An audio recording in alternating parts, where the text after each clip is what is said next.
Na verdade, o objetivo final, depois que derrubar o Irã, é a China. E a Rússia também. E a Rússia é meio que uma forma de dar o troco, né? Vocês não estão aqui descaradamente, né, ajudando a Ucrânia a me ferrar, por que eu não vou ajudar o Irã? Depois que a guerra terminar, isso pode demorar muito tempo, mas nunca mais será a mesma, né? Dubai nunca mais será a mesma. O Irã destruiu os radares americanos que protegiam Israel. E ninguém esperava isso. Um ex-comandante militar e um economista geopolítico explicam por que o ataque iraniano foi magistral do ponto de vista estratégico. O Hezbollah se recuperou em 8 meses. Rússia e China fornecem inteligência via satélite. E o general Wesley Clark já tinha revelado: o Irã era o último de 7 países que o Pentágono planejava derrubar. A guerra que Trump comprou de Netanyahu pode ser o maior erro estratégico da história americana.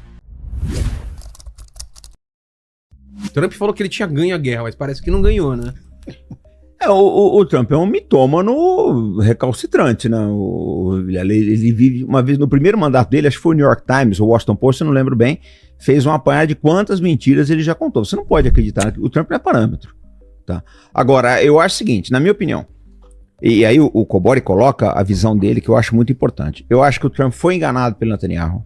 Eu acho que o exército americano, as forças armadas americanas não queriam ir para essa aventura militar, porque você não tem como gerenciar o risco quando você bate de força com o Leviatã como o Irã. Pois é. Tá? Eu tive aqui várias vezes, Vilela, a gente conversou muito, eu sempre te falei, o Irã tem o melhor programa de mísseis do Oriente Médio. Então assim, como militar, você olha para aquilo e fala, ó, não vai dar. É uma bronca, né? Isso aqui é do tamanho do estado do Amazonas, cara. Você esconde armas. Olha, você para pensar o seguinte, Israel tá em guerra com Gaza, que é do tamanho da cidade de São Paulo, ficou quase 3 anos aqui, não conseguiu dominar o Hamas, precisou entrar os Estados Unidos. Agora, você imagina o que é um país que é 70 vezes maior que Israel. Pois é. Então, eu não tô, gente, colocando aqui, é bom que a audiência entenda, ninguém tá torcendo por um lado ou por outro, a gente tá descrevendo uma situação estratégica para vocês, que para um militar isso aqui é um pesadelo. Farinazo diz que Trump foi enganado por Netanyahu, que fez 6 visitas pessoais. As forças armadas americanas não queriam essa guerra. Não se gerencia risco contra um Leviatã como o Irã. Cobori complementa: não tem a ver com regime. As 6 monarquias do Golfo são ditaduras piores que o Irã, mas são aliadas. Vamos falar das características do Irã. Falam muito das montanhas, falam que ele é muito difícil de invadir por terra. Por quê? Porque aqui você tem, nessa região aqui, você tem montanha, tá? Aqui mais ao sul você tem muito Pantanal. Então fica difícil, cara. É uma geografia que favorece bastante o defensor e ao mesmo tempo que é um clima horrível, cara. Tem lugar no Irã que faz 70 graus. Isso dito por uma pessoa que esteve lá. E locais que são neve, que é bastante neve. É um clima bastante seco. Essa que é a verdade. E outra, é um país de 90 milhões de habitantes. Olha a reserva estratégica que você consegue tirar de um país de 90 milhões de habitantes. O Saddam, entre 80 e 81, o Saddam Hussein aqui, ele tinha o 5º maior exército do mundo. Ele ficou lutando 8 anos contra o Irã. Foi a maior guerra entre estados do século XX e não conseguiu nada. Então assim, aí você fala, os Estados Unidos têm poderio militar? Tem. Mas ele conseguiria envolver 500 mil, meio milhão de soldados para fazer uma guerra contra o Irã por sabe-se Deus quanto tempo? Porque eu vejo o pessoal falar, aquelas mesmas conversas, o Irã tá ficando sem munição. Falava a mesma coisa da Rússia, ela continuou lutando. Aí a economia do Irã tá ruim, tá? Da Ucrânia também tá ruim, tá lutando faz 4 anos. Então a gente, aquela frase, eu vou falar, eu vou devolver o microfone para vocês para não monopolizar. Mas é aquela frase, né? A guerra começou uma guerra que nem abrir a porta do quarto escuro. Você não sabe o que vai sair dali. E parece que tá saindo um bicho meio complicado, né, Cobori? Começar é fácil, difícil é terminar. Exatamente. Né? O Irã tem o tamanho do Amazonas, 90 milhões de habitantes, montanhas e pântanos que favorecem o defensor. Saddam Hussein tinha o 5º maior exército do mundo e lutou 8 anos sem conseguir nada. A maior guerra entre estados do século XX. Israel não dominou Gaza em 3 anos. Agora querem dominar um país 70 vezes maior. Mas qual que é o motivo da guerra, Cobori? Na realidade, eu sempre brinco assim que a gente não pode olhar só a cena, né? A gente tem que sair e olhar o filme todo, exatamente, né? Na realidade, a guerra ela é inerente desde que se formaram os primeiros sistemas de poder, né? O normal é guerra. Quando não tem guerra que é estranho, né, para a história da humanidade. Na realidade, o que a gente entende hoje como ordem mundial, né? Ordem internacional. A primeira ordem internacional foi formada, inclusive, não por coincidência, né, pela expansão muçulmana no século VII, né? Assim caído o Império Romano e o Império Persa durante os séculos V e VI, no século VII até o século XI, foi que se formou o que a gente conhece como ordem internacional, a primeira ordem internacional, que foi a cultura islâmica capaz de integrar rotas de comércio que unia desde o mundo arábico, o mundo asiático, passando pelo Mediterrâneo e integrando que naquela época, né, a gente não tinha se descoberto as Américas ainda, que eles conheciam por mundo, né? Que foi inclusive depois, no século XI, reativar a Roda da Seda, que tinha sido criada no século II a.C. Então a primeira ordem internacional foi formada nesse cenário, né? Que depois veio no século XI com o Império Seljúcida, né? Com a invasão turca, e depois no século XIV com o Império Otomano, e que se levou até o que a gente conhece, que se formou os primeiros estados, os sistemas interestatais europeus, né? Então naquela época, até esse ponto da história não existia, se formou o primeiro sistema interestatal europeu, foi a riqueza que foi acumulada entre o século XI e XIV na Península Europeia, apesar da ordem internacional fazer parte do mundo todo, e aí se iniciou uma constante e permanente guerras de conquistas dentro da Europa. Depois formou-se os estados nacionais, as economias estado-nacionais na Europa, que com o advento da Revolução Industrial, né, com a subida e a formação dos primeiros sistemas capitalistas de acumulação de riqueza, que houve essa união entre os estados e os mercados, né, para fazer novas conquistas. Então, na verdade, os mercados privados, toda essa riqueza foi acumulada nesse período, ele se uniu ao poder militar do Estado para conquistar novos territórios, né? E novos territórios, a gente vê sempre em filmes, né? Quanto mais territórios, mais súditos, mais escravos, né? E mais impostos você conseguisse cobrar daqueles territórios que você conquistou, isso ajudaria a acelerar a acumulação de riqueza nesses sistemas. Então, é por isso que a Europa depois ela se expandiu e colonizou praticamente o mundo todo, né? A África, a Ásia, inclusive a América, né? Que Estados Unidos era uma colônia da Inglaterra, né? A América do Sul toda, colônia de Portugal, nós aqui, e o resto da América, colônias da Espanha, passaram a colonizar o mundo todo. Então as guerras de conquista sempre foram digamos assim, uma certeza nesse sistema de poder que a gente vê nos últimos 500 anos, né? Isso está em todas as literaturas, quando se analisa a ascensão e queda dos impérios. E o Irã, na realidade, sempre foi uma pedra no sapato do sistema imperialista americano, né? Acho que da outra vez eu até comentei que em 2001, o ex-comandante lá da OTAN, que era um general americano, Wesley Clark, ele divulgou um plano que o Pentágono tinha acesso a um plano do Pentágono, em que eles precisavam derrubar 7 regimes em 5 anos, né? O general Wesley Clark revelou em 2007 na Democracy Now! Que viu o memo do Pentágono com plano de derrubar 7 regimes em 5 anos: Iraque, Síria, Líbano, Líbia, Somália, Sudão e Irã. 6 já caíram. O Irã é o último. Clark publicou isso no livro Winning Modern Wars em 2003. Não é conspiração, é plano documentado por ex-comandante da OTAN. E o único que falta ainda é o Irã. Dos 7 regimes ia do norte da África. Já foram derrubados? Do norte da África até o Oriente Médio. Então era Líbia, Sudão, Somália, na África, depois subindo Líbano, Iraque, Kuwait e o Irã, Síria e Irã. Então eles derrubaram a Síria há pouco tempo, inclusive o cara que era um terrorista, foi terrorista da Al-Qaeda, foi terrorista do Al-Shara, ele ascendeu ao poder, no dia seguinte os Estados Unidos tirou ele da lista de terrorista e recebeu ele na Casa Branca.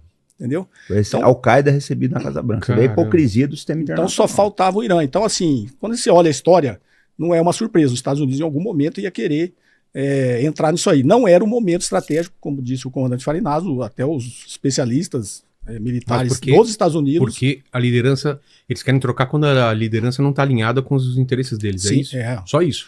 Tem a ver com regime? Tem a ver... Nada. As 6 monarquias, que inclusive o Irã está retaliando as bases dessas 6 monarquias, que é o CCG, né, que é o Conselho de Cooperação do Golfo, são ditaduras, só que são aliadas deles. Né? A ditadura da Arábia Saudita é em vários aspectos, muito pior do que o Irã. Exatamente. Mas é meu aliado. Do dinheiro, né? Se você está curtindo assistir esse vídeo, então já deixa seu like e se inscreve no canal para não perder nenhum vídeo sobre esse caso, que ainda tem muito o que ser explicado. Você pode ser ditador, desde que você seja meu aliado, né? Então, então, assim, é uma guerra que já era previsível que em algum momento os Estados Unidos ia entrar nessa guerra. Mas, E por que agora? segundo os estrategistas lá, militares dos Estados Unidos, eles acreditavam que não deveria entrar agora e seria um erro. Só que aí... Você acha que se uniu- Israel deu acelerada? na verdade, o Netanyahu acho que fez 6 visitas, né, lá pro Donald Trump. Na verdade, estava pressionando para que ele Netanyahu fizesse. usou o charme dele em cima do Trump. O charme genocida, né, e Então, mas psicopata dele. Por que essa pressa do Netanyahu? É para se manter no poder ou tem coisas a mais? Cara, na verdade, Israel na realidade, é um estado colonizador do Oriente Médio, né? O único estado que está aqui dentro que não é de lá é Israel, né? Israel é uma colônia que foi implantada ali no pós-guerra, até com uma forma de reparação, né, do que ocorreu na Segunda Guerra Mundial com os judeus.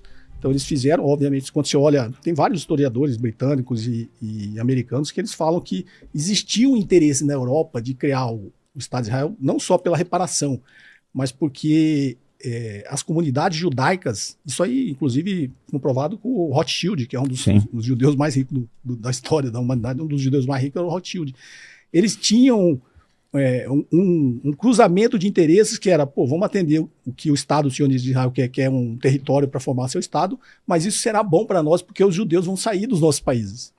Na Europa sempre teve preconceito contra os judeus, em todos os países, não foi só na Alemanha nazista. Sim. Todos os países sempre tiveram esse preconceito contra a comunidade judaica. Então, para eles também era uma solução. Se a gente criar um Estado, o pessoal vai para lá. Então, desde que se formou essa colônia de Israel, que eles estão em guerra constante com o Oriente Médio, né? Eles já chegaram fazendo guerra dos 6 dias, guerra de Yom Kippur, que inclusive provocou o primeiro choque do petróleo. Então, Israel tem o interesse de ser a hegemonia no Oriente Médio e também, o Farinazzo deve saber bem disso, existe um componente religioso muito forte por trás disso, né? Um fanatismo de uma profecia bíblica da grande Israel, de várias coisas que também conduz eles, principalmente o pessoal da extrema-direita, né, de Israel, os sionistas, eles têm isso muito forte, que eles querem chegar nesse ponto da grande Israel que vai do Nilo ao Eufrates, né, que é formar um grande estado ali que vai pegar da metade do Egito até aqui, na metade da Síria, né? Seria mais ou menos isso aqui, né? Não, na verdade, na metade do Iraque aqui até... metade do Egito, que é do Rio Nilo ao Rio Eufrates, né? Aqui, ó, o Rio Eufrates aqui. Aqui, ó. Rio Eufrates, Então, a grande Israel, na realidade, é uma profecia bíblica, né? Que Israel tem que ser do Eufrates até o Rio Nilo, que vai até... Mas a gente teve aquela guerra dos 12 dias, né? E aí não se esperava que ia ter um novo ataque, uma nova guerra. Naquela guerra dos 12 dias, o que ficou comprovado? Não, aquilo foi só uma pausa, né? Na verdade, o Irã esperava, né? O Irã sabia que isso ia acontecer. Assim, o Cobori, o que me surpreende, né? Eu particularmente, vou ser sincero, não esperava isso. Se você apostasse um dinheiro comigo há uns meses atrás, você ia ganhar. Que o Irã e o Hezbollah iam se recuperar tão rápido em 8 meses, cara. Pelo amor de Deus, 8 meses não é nada. 8 meses não é nada. Foi em junho, acabou aquela guerra. 8 meses depois, os caras estão com tudo. Aí o Hezbollah, principalmente, a gente não esperava que fosse isso. Então, assim, tem algo aí algumas coisas na equação que não estão fechando, né? Como é que os caras conseguiram se recuperar tão rápido? Acho que nem o Netanyahu esperava isso. Na minha opinião, nem ele esperava isso. Farinazzo admite. Nem ele esperava que Irã e Hezbollah se recuperassem em 8 meses após a Guerra dos 12 Dias. A pontaria melhorou dramaticamente. Alguém ajudou? Rússia e China fornecem inteligência via satélite. A China sabe que após o Irã, o alvo final é ela. A Rússia dá o troco. Vocês ajudam a Ucrânia e eu ajudo o Irã. Por que houve o ataque americano na Guerra dos 12 Dias? Israel estava numa situação difícil. Estava acabando a munição de defesa. O Trump entrou, fez aquele teatro todo aqui em cima dos depósitos iranianos e a guerra parou, né? O Netanyahu aproveitou esse tempo todo para se rearmar, mas eu acho que eles não contavam, talvez o exército americano soubesse, que o poderio militar do Irã era muito maior do que se esperava. Eu, particularmente, eu acho o seguinte, eu sempre falei para vocês que eu acho que o programa militar de mísseis do Irã é um programa excepcional, tal, mas eu não esperava que a reação do Irã fosse tão bem desenhada e tão agressiva. Eles mandaram muito bem. Em termos estratégicos, gente, tá? Isso aqui não é torcida, em termos estratégicos. O ataque que o Irã fez a essas bases aqui... Então vamos falar de estratégia. Foi muito bem feito. Desde o dia 0 até agora. Qual foi a estratégia dos Estados Unidos e Israel? Estratégia do Irã? Os Estados Unidos só tem uma estratégia, né? Só tem uma variável, que é bomba, bomba, bomba. O que eles fizeram no Vietnã? Só bombardearam. O que eles fizeram no Afeganistão? Só bombardearam. Até uma piada da Segunda Guerra Mundial que é interessante, né? Diz que uma vez um americano capturou um soldado japonês na selva, né? Aí, então, naquilo o cara falava japonês. O americano falava... Aí começaram... Deu um cigarro pro japonês, começaram a trocar ideia. Aí falou assim, ô japonês, quem pra você é o melhor combatente de selva do mundo? Falou assim, em primeiro lugar tá o malaio, depois vem o filipino, aí depois acho que tá o neozelandês e depois o inglês. Ele falou assim, mas e o americano? Falei, não, o americano não luta na selva, o americano destrói a selva. E é verdade. Derruba as árvores. Mas a tática é essa, bomba, bomba, bomba.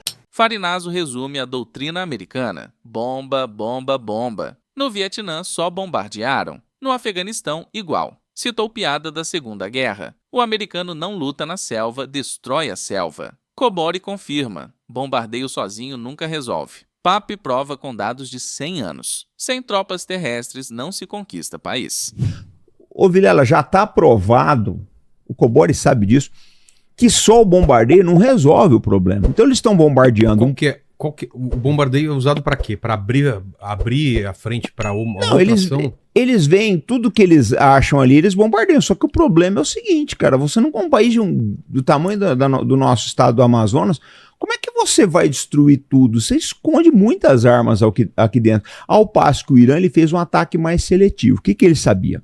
O exército americano é um exército altamente tecnológico, que tinha uma dependência muito grande de todos os radares de alta frequência que estão localizados nessas bases aqui. Esses radares davam alerta antecipado para Israel com relação aos mísseis que eram lançados do Irã. O satélite plotava a explosão de calor do míssil e o radar conseguia trecar a trajetória dele. Quando esse radar ele jogava uma espécie de um funil direcional para cá, dizendo qual a direção que os mísseis estavam vindo. Então, os radares de Israel tinham condições de fazer a direção de tiro. Certo. Quando o Irã destruiu esses radares caríssimos, Israel agora só conta com esses radares. E com o satélite. Então, ele sabe, lançaram um foguete, ele não sabe para onde vai. Esses radares... Quando está chegando? Ô, Vilela, o tempo de anúncio hoje é mais ou menos 2 minutos. Só? Então não tá dando tempo a mais nada. Eles tinham radares poderosos, caríssimos. Tinha um radar americano, não sei se o NPS 132, qual que era, e só tem 7 ou 8 no mundo. Um tava aqui. Eles destruíram, então você não tem quase alerta. Mesmo as fragatas classe, os destroyers classe Arleigh Burke que estão posicionados aqui com sistemas Aegis, eles não têm condições de fazer uma plotagem que dê tempo. Qual é o problema da plotagem? Você tá aqui. Você precisa de tempo para sair daqui e correr para um abrigo, claro. Cara. Se eu te dou só 1 minuto, você não vai conseguir fazer nada. Porque você é uma mulher que tem 3, 4 filhos. Como é que ela vai pegar todas essas crianças aí, cara? É difícil. Então, assim, foi um golpe estrategicamente magistral do Irã. Os Estados Unidos não esperavam por isso, né? E eles agora estão numa situação difícil. Agora, nós achamos o seguinte, né? Para não ficar muito longa, o Kobori falar. Nós achamos o seguinte... E eu vou deixar subentendido. A pontaria do Irã melhorou pra caramba em 8 meses, né? Aí tem.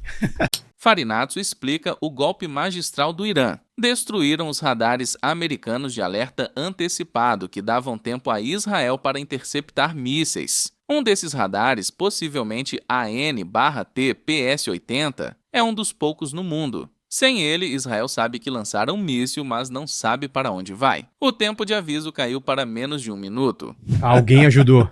Sem dúvida. É que, na realidade, assim, inclusive os próprios especialistas que são contra a guerra, né? Você pega, tem um canal muito bom, acho que o Farinazzo conhece, do Glenn Diesel. Ele é muito bom. Ele leva lá os ex-agentes da CIA, os especialistas das Forças Armadas, e eles falam, os Estados Unidos sabe que a Rússia e a China estão fornecendo informações, fornecendo acesso a satélite, tudo, Não tem como, né? Não tem como. Até porque a China se preparou para isso também. Exatamente. Né? A China não... É muito improvável chinês, porque ela não quer entrar diretamente, né, com esforço militar no negócio, mas obviamente ela vai apoiar porque interessa para ela, né? ela sabe que na verdade o objetivo final depois que derrubar o Irã é a China.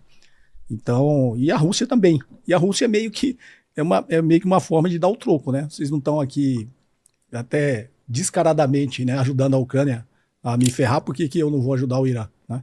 Então, e o próprio Lavrov falou isso, chamando a atenção das monarquias do Golfo, né? Que foram... Jogam 2 nesse jogo, né? É, Estão falando. o Lavrov é o ministro das Relações Exteriores lá da Rússia, ele falou que como é que vocês vão na ONU falar que o Irã que está atacando os Estados Unidos e Israel?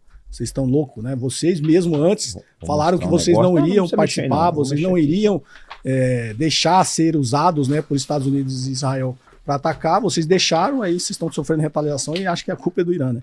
Então a Rússia já deu um recado forte para as monarquias do Golfo, né? E essas monarquias do Golfo, eu acho que isso vai mudar muito o cenário do que a gente conhece como Oriente Médio. Porque são meio artificiais também, né? As 6 monarquias do Golfo são mantidas pelo poder militar americano, né? Que foi lá para, na realidade, dar um suporte não só militar com interesse geopolítico no Oriente Médio, mas para ajudar essas ditaduras a se manterem no poder. Se não tivesse base americana nessas 6 monarquias do Golfo, já teria tido revoluções em vários países desse aí, teria derrubado essas monarquias.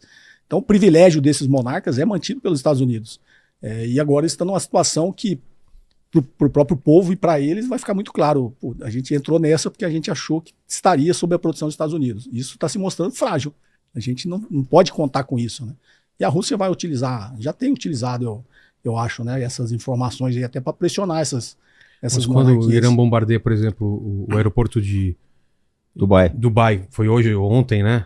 Qual que é o intuito? Eu acho que exatamente isso jogar o pessoal para a guerra mesmo? Fazer pressão. Não, esse país... Gerar insegurança, né? Esse país não tem condição de entrar em guerra. Cara, Dubai é uma ilha da fantasia, tá? Dubai é o balneário Camboriú lá do Oriente Médio, né? É onde vai todos os expatriados, onde o pessoal vai lá para lavar dinheiro, onde não se paga imposto. Então, as elites aí que têm dinheiro e pode viver foram para lá. Aquilo lá foi construído em cima do nada, né? Só que com a falsa ilusão de que era um lugar seguro. E o que o Irã está mostrando para eles, né, lá para os Emirados Árabes, falou: isso não é um lugar seguro. Dubai é descrita por Kobori como balneário Camboriú do Oriente Médio, ilha da fantasia construída com falsa ilusão de segurança. Após o Irã bombardear o aeroporto, expatriados estão tirando dinheiro e colocando na Suíça. Farinazo sentencia: depois que a guerra terminar, Dubai nunca mais será a mesma. Tanto que tem muita gente já saindo de lá, né? Depois que a guerra terminar, isso pode demorar muito tempo, mas nunca mais será a mesma, né? Dubai nunca mais será a mesma. Vai ter a mesma Mostrou confiança. que...